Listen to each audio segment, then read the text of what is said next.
esse trechinho de entrevista de Mendonça Filho, que é o relator dessa PEC da Segurança Pública na Câmara dos Deputados. Me disseram que está no ponto. Vamos ouvir então.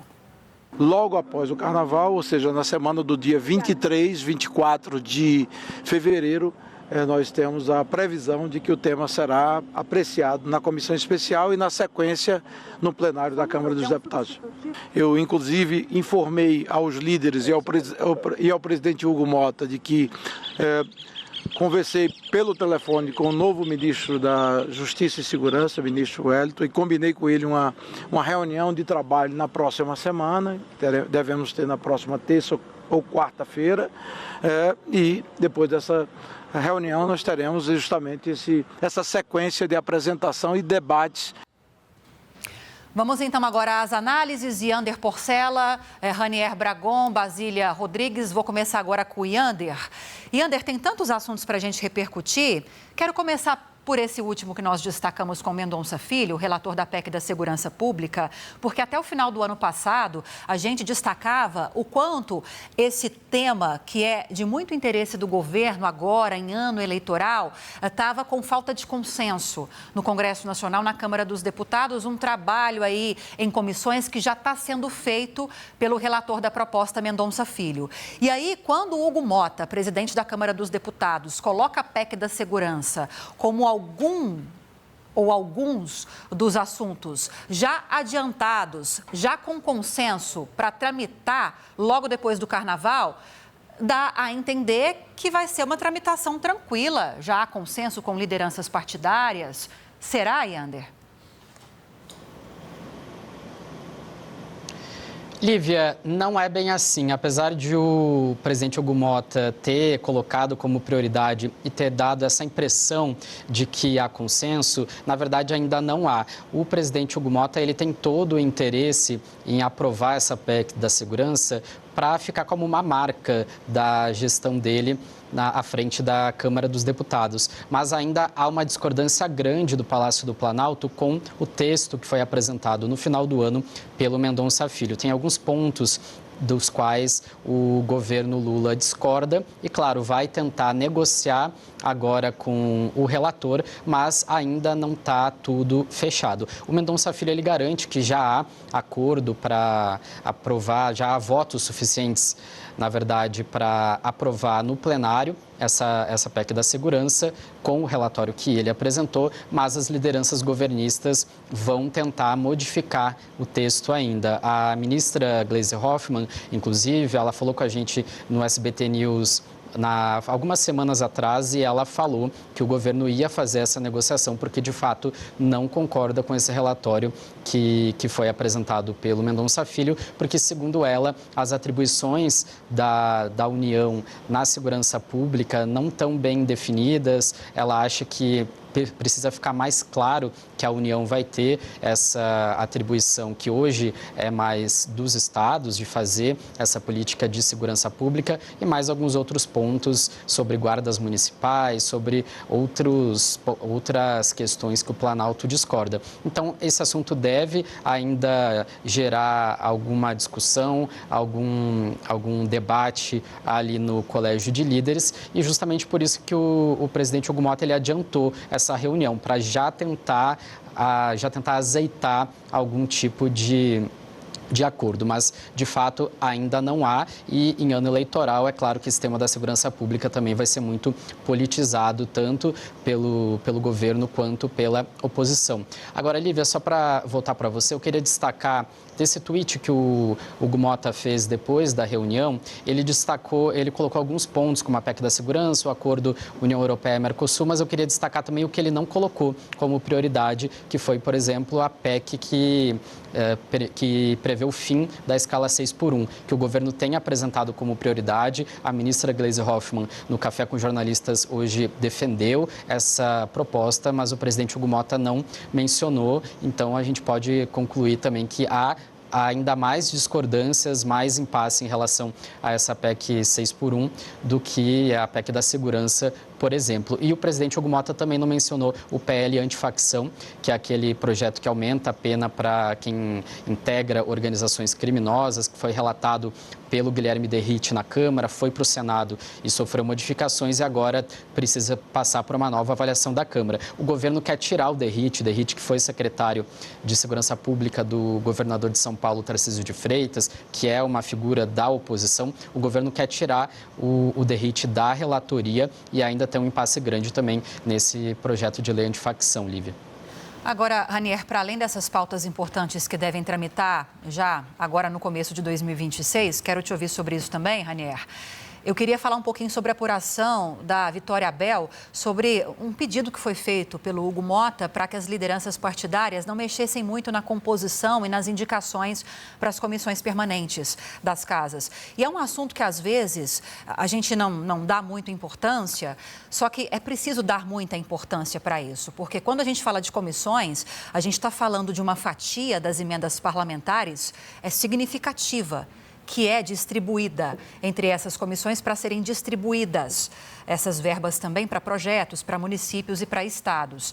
Eu até estou com o orçamento agora de 2026 que foi aprovado pelo Congresso Nacional. Havia sido aprovado, então, esse valor de 61 bilhões de reais em emendas parlamentares. A gente trouxe a informação de que Lula já vetou 400 milhões e há a expectativa de remanejar a cerca de 11 bilhões também desses recursos. Basília quer falar sobre isso também, a gente passa para Basília já para falar sobre isso. Mas desse valor, a gente pode colocar aí que quase 40 bilhões, 37,8 bilhões são aquelas impositivas de pagamento obrigatório e as emendas de comissão totalizam cerca de 12 bilhões. Não tem execução obrigatória, mas há aquelas negociações que acontecem entre Palácio do Planalto e parlamentares, muitas vezes criticadas pela forma como essas negociações são conduzidas, mas são 12 bilhões. Primeiro, Ranier, e nem vou te fazer uma outra pergunta, Basília, depois você já emenda seu comentário também, então.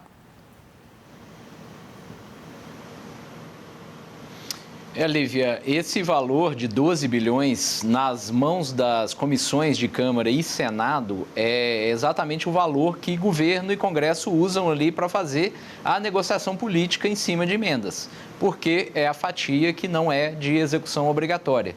Todo o resto, como você citou, o governo é obrigado a executar, então essas emendas de comissões, elas são aí o suprassumo da negociação do que a gente chama de fisiologismo ali, que ocorre entre governo e Congresso, mas tem um detalhe que formalmente, as comissões deveriam, pelas regras, definir a destinação dessas emendas. Na prática, até agora, não é o que tem acontecido. O que tem acontecido é a cúpula do Congresso, líderes partidários definem ali a divisão desse montante aí de 12 bilhões e as comissões simplesmente chancelam com uma autonomia muito baixa ali para definir o que deve ser feito ou não. A gente lembra lá no ano passado uma crise, uma mini crise que ocorreu ali na Câmara dos Deputados, por exemplo, foi quando o deputado Zé Rocha, ele se insurgiu contra a definição da Câmara para as emendas da comissão que ele presidia.